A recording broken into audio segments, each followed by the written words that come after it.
آپ نے حضرت موسیٰ علیہ السلام کے اس معجزے کے بارے میں تو ضرور سنا ہوگا جب انہوں نے بنی اسرائیل کے لیے دریا کو پھاڑ کر اس کے 2 حصے کر دیے اور راستہ بنا دیا تھا۔ لیکن کیا آپ جانتے ہیں کہ دنیا کے کسی کونے میں آج بھی ایک ایسی جگہ موجود ہے جہاں بالکل اسی طرح سمندر خود بخود 2 حصوں میں بٹ جاتا ہے اور وہاں ایک راستہ بن جاتا ہے؟ جی ہاں، بالکل یہ حقیقت ہے اور یہ معجزہ ہوتا ہے جنوبی کوریا کے جزیرے جنڈو میں، جسے میریکل آف جنڈو یعنی جنڈو کا معجزہ کہا جاتا ہے۔ یہ قدرت کا حیرت انگیز منظر سال میں 2 مرتبہ عموماً مارچ اور جون کے درمیان دکھائی دیتا ہے۔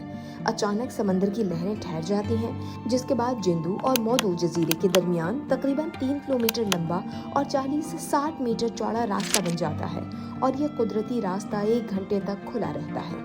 لوگ سمندر کے بیچوں بیچ زمین پر چل کر جنڈو سے مودو تک جاتے ہیں۔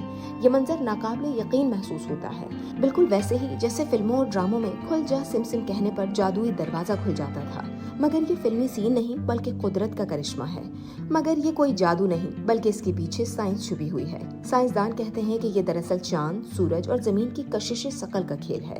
جب یہ تینوں ایک خاص ترتیب میں آتے ہیں تو سمندر میں انتہائی کم یا زیادہ مودو جزر پیدا ہوتا ہے۔ مودو جزر وہ قدرتی عمل ہے جس میں دن میں کئی بار اوپر نیچے ہوتا ہے۔ جندو اور مودو کے بیچ سمندر کا فرش خاص ڈھلان اور مٹی سے بھرا ہوا ہے، جس کی وجہ سے پانی پیچھے ہٹتے ہی ایک قدرتی راستہ ابھرتا ہے۔ اس دلکش نظارے کو مقامی لوگ معجزہ قرار دے کر راستہ نکل آنے پر جشن مناتے ہیں، جسے Jindo miracle C road festival کہا جاتا ہے۔ ہزاروں سیاح اور مقامی لوگ جمع ہو کر سمندر کے بیچوں بیچ پیدل چلنے کا تجربہ کرتے ہیں۔ جس طرح قدرت کے حیرت انگیز واقعات سے ہمیشہ کئی کہانیاں جنم لیتی ہیں، اسی طرح جنڈو کے معجزے نے بھی ایک لوک داستان کو جنم دیا ہے، جو کچھ یوں ہے کہ پرانے زمانے میں جنڈو پر شیر حملہ آور ہوئے تو لوگ جان بچا کر فرار ہو گئے، لیکن ایک بوڑھی خاتون گرینی بیونگ پیچھے رہ گئی۔ اس نے سمندر کے دیوتا یونگ وانگ سے دعا مانگی، جس کے بعد خاتون کو خواب میں بتایا گیا کہ سمندر ایک قوس قزح جیسا راستہ کھولے گا۔